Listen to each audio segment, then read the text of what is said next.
Fala, meu povo arretado, vamos lá para mais um dia de questões do Enem aqui no canal Física Arretada. Se liga que de segunda a sexta-feira nós estamos resolvendo juntos questões do Enem para você mandar bem. Por isso, inscreva-se no nosso canal, deixa logo o seu like e vamos juntos em busca do seu sucesso. O tema da nossa aula de hoje, óptica no Enem. Nós vamos resolver 3 questões de nível médio que já caíram na sua prova. Vamos juntos? Então vem comigo. Olha só. Enem 2014. Uma proposta de dispositivo capaz de indicar a qualidade da gasolina vendida em postos e, consequentemente, evitar fraudes, poderia utilizar o conceito de refração luminosa. Nesse sentido, a gasolina não adulterada, na temperatura ambiente, apresenta razão entre os senos dos raios incidente e refratado igual a 1,4. Desse modo, fazendo incidir o feixe de luz proveniente do ar com ângulo fixo e maior que zero, qualquer modificação no ângulo do feixe refratado indicará adulteração no combustível. Em uma fiscalização rotineira, o teste apresentou o valor de 1,9. Qual foi o comportamento do raio refratado? Primeiro vamos lembrar aqui o fenômeno da refração. Taveira, o que seria o fenômeno da refração? Lembre-se, o fenômeno da refração está associado a onda luminosa mudar de meio. Então, quando a luz muda de meio, ela sofre uma refração. E ao mudar de meio, a onda luminosa ou a luz, ela sofre uma alteração na sua velocidade de propagação. Muita gente está acostumada a relacionar, a associar a refração ao desvio da luz. Mas não é bem assim. A luz só vai sofrer desvio se ela incidir de maneira oblíqua em relação à superfície de separação. Mas caso a luz incida perpendicular à superfície de separação, que nós falamos que ela incide sobre a reta normal, ela sofre a mudança de meio sem sofrer desvio. Nesse caso aqui, nós temos o ar e a gasolina como sendo os dois meios e a luz passando do ar para a gasolina. Tranquilo? Nesse caso aqui, o que é que a questão fala para a gente? Quando a gasolina é não adulterada em temperatura ambiente, a relação entre o seno do ângulo de incidência e o seno do ângulo refratado é igual a 1,4. Para isso, vamos relembrar aqui a lei de Snell. O que é que vai me dizer a lei de Snell? Primeiro, nós temos aqui a reta normal, né? A reta normal, que é uma reta imaginária, perpendicular à superfície de separação. O ângulo formado entre o raio incidente e a reta normal é o ângulo que nós chamamos de ângulo de incidência, eu vou chamar de θi. O ângulo formado entre o raio refratado e a reta normal é o ângulo de refração, que nesse caso eu vou chamar de θr. O que é que vai dizer a lei de Snell? Presta atenção. A lei de Snell vai dizer que o produto do índice de refração do meio incidente vezes o seno de refração do ângulo de incidência é igual ao produto do índice de refração do meio refratado com o seno do ângulo de refração. Então, ficaria assim. O índice de refração do ar vezes o seno do ângulo de incidência, que eu chamei de θi, isso é igual ao índice de refração do meio, né, refratado, que seria a gasolina, vezes o seno do ângulo de refração, que eu chamei de θr. No nosso caso aqui, para a gasolina não adulterada, ele fala que a relação entre o seno do ângulo de incidência e o seno do ângulo de refração, só retar aqui essa retinha, o seno do ângulo de incidência em relação ao seno do ângulo de refração, isso é igual a 1,4. Isso para gasolina não adulterada. Perceba que o seno do ângulo de incidência em relação ao seno do ângulo de refração seria também a relação entre o índice de refração da gasolina sobre o índice de refração do ar. Lembra que o índice de refração do ar nós podemos considerar igual a 1. Ou seja, nesse caso aqui, se eu considero o índice de refração do ar igual a 1, eu posso concluir que para essa situação, para a gasolina não adulterada, o seu índice de refração seria de 1,4. Tranquilo? Mas ele fala que quando vai fazer o teste, ele percebe o quê? Ele percebe que essa relação, o seno do ângulo de incidência em relação ao seno do ângulo de refração, isso me deu 1,9. Tranquilo? Só que ele deixa bem claro na questão que esse ângulo de incidência aqui é um ângulo fixo. Esse ângulo de incidência aqui é um ângulo fixo. Ou seja, se essa relação ela aumentou de 1,4 para 1,9, essa relação aumenta, significa dizer que o seno do ângulo de refração diminuiu. Ou seja, o ângulo de refração diminui. Fera, você deve lembrar que quando a luz ela passa do meio menos refringente para o meio mais refringente, ela se aproxima da reta normal. Então, quando a luz passa do ar para a gasolina é um meio mais refringente. Então, a luz se aproxima da reta normal. Só que a gasolina não adulterada deve apresentar um índice de refração de 1,4.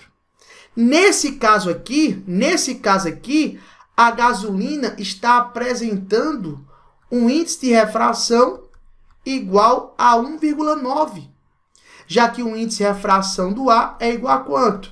É igual a 1.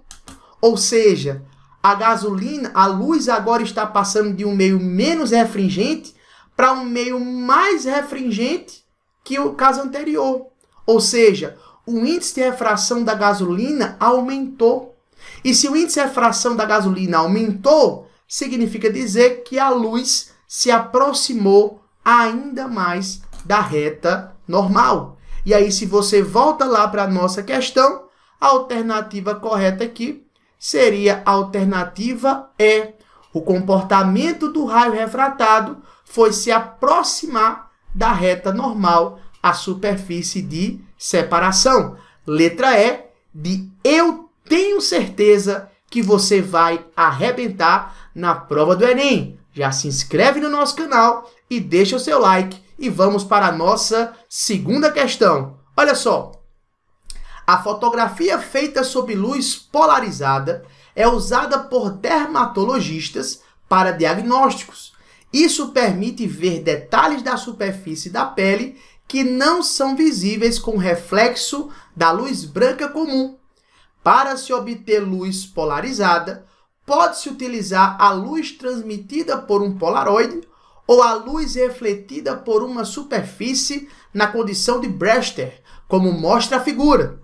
Nessa situação, o feixe da luz refratada forma um ângulo de 90 graus com o feixe da luz refletida, fenômeno conhecido como lei de Brewster. Nesse caso, o ângulo de incidência θp, também chamado de ângulo de polarização, e o ângulo de refração θr estão em conformidade com a lei de Snell. Vamos lá. Considere um feixe de luz não polarizada proveniente de um meio com índice de refração igual a 1, que incide sobre uma lâmina e faz um ângulo de refração θr igual a 30 graus. Nessa situação, qual deve ser o índice de refração da lâmina para que o feixe refletido seja polarizado? Fera, nós temos aqui uma questão de polarização, mas que está diretamente relacionada com a lei de Snell, ou seja, com a refração. Nessa figura você percebe que parte da luz não polarizada sofre uma refração, porém parte dessa luz é refletida. Parte dessa luz que é refletida é a parte que sofre a polarização. Você deve lembrar que para toda refração existe também uma reflexão. Nesse caso, nós sabemos que o índice de refração do ar é igual a 1 e ele fornece o ângulo de refração, que é igual a 30 graus.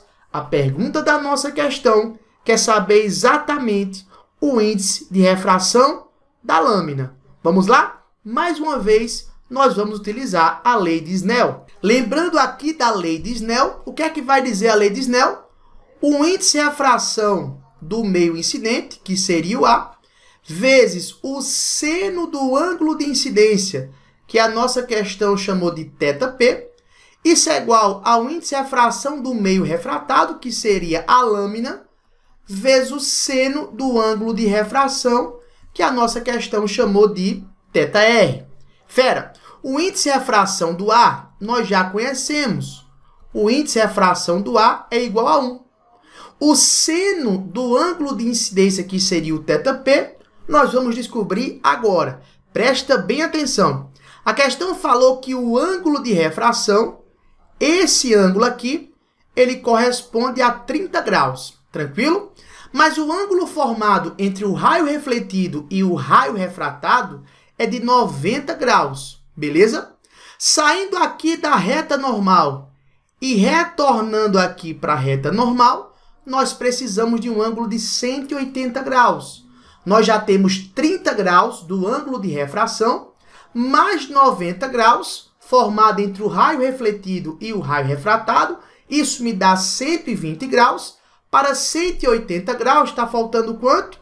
60 graus. Mas, ora, se o ângulo de reflexão é de 60 graus, pela lei da reflexão, o ângulo de incidência também será 60 graus. Então, o nosso θp, que seria o ângulo de incidência, vai ser igual a 60 graus. Com isso, o índice de refração do ar, nós temos 1. O seno de θp, que seria 60 graus, fera, o seno de 60 graus, você precisa saber. Raiz de 3 sobre 2. Tranquilo? O índice de refração da lâmina é a pergunta da nossa questão. E o seno do ângulo de refração, 30 graus. Fera, seno de 30 graus igual a 1 sobre 2. Fazendo aqui a simplificação, o 2 vai embora com esse 2. Nós concluímos, então, que o índice de refração da lâmina ele vai ser igual a raiz de 3. Lembrando que índice de refração é uma grandeza física adimensional. Então, o índice de refração da lâmina igual a raiz de 3. Se você retorna lá para a nossa questão, a alternativa correta seria a alternativa A, de aprovação na prova do Enem. Inscreva-se no nosso canal, deixe o seu like e vamos juntos agora para a terceira questão. Vem comigo! Enem 2010. Um grupo de cientistas liderados por pesquisadores do Instituto de Tecnologia da Califórnia, nos Estados Unidos, construiu o primeiro metamaterial que apresenta valor negativo do índice de refração relativo para a luz visível. Denomina-se metamaterial um material óptico artificial tridimensional formado por pequenas estruturas menores do que o comprimento de onda da luz, o que lhe dá propriedades e comportamentos que não são encontrados em materiais naturais. Esse material tem sido chamado de canhoto. Então perceba que o metamaterial ele apresenta valor negativo para o índice de refração e tem sido chamado de canhoto. Considerando o comportamento atípico desse metamaterial, qual é a figura que representa a refração da luz ao passar do ar para esse meio? Lembrando que a refração da luz é caracterizada pela mudança de meio. A refração é quando a luz passa de um meio para outro. Se você percebe nas figuras, muito cuidado. O nosso metamaterial, a superfície de separação, está na vertical. E a nossa reta normal, a reta imaginária, está na horizontal. Beleza? Então, se a luz é proveniente da esquerda, se o meu incidente está à esquerda, para mudar de meio, a luz deve passar para a direita. Então, já de cara, a letra A está fora, pois representa uma reflexão e não uma refração. Fera, o que seria normal de acontecer na refração para os meios naturais? A luz, ela passa do meio incidente para o meio refratado, tá? E se você prestar atenção, sempre na refração, o raio incidente e o raio refratado, eles estão em lados opostos, tranquilo? Foi o que aconteceu, por exemplo, nas duas questões que nós fizemos aqui. Então, por exemplo, na refração normal para meios naturais, se a luz incidente, por exemplo, na letra C, ela está embaixo, o raio refratado está em cima, na parte de cima, né? Então, o raio incidente e o raio refratado, eles sempre estão em lados opostos. Isso para os materiais normais. Mas essa questão fala que o metamaterial apresenta valor negativo para o índice de refração e esse material tem sido chamado de canhoto. É como se o comportamento fosse o comportamento inverso aos materiais naturais. As refrações que acontecem, por exemplo, com os meios, com os materiais naturais. Então, espera-se que o comportamento da luz seja mudar de meio, mas o raio incidente e o raio refratado estarem do mesmo lado. Isso acontece aonde? Isso acontece aqui, ó, na alternativa D. A luz passa do meio incidente para o meio refratado, e como esse material apresenta um comportamento contrário, um comportamento canhoto aos materiais naturais, o raio incidente e o raio refratado estão do mesmo lado. Com isso, a alternativa correta para essa questão seria a alternativa D, de detonando no seu vestibular. Se você gostou da nossa iniciativa, se você aprova o projeto do Física Retada em resolver questões de segunda a sexta-feira para você, eu mereço a sua inscrição, mereço o seu like e mereço que você compartilhe essa aula para que o nosso projeto atinja cada vez mais pessoas. E não esqueça, aqui no Física Retada, nós vamos juntos em busca do seu sucesso. Até a próxima e valeu!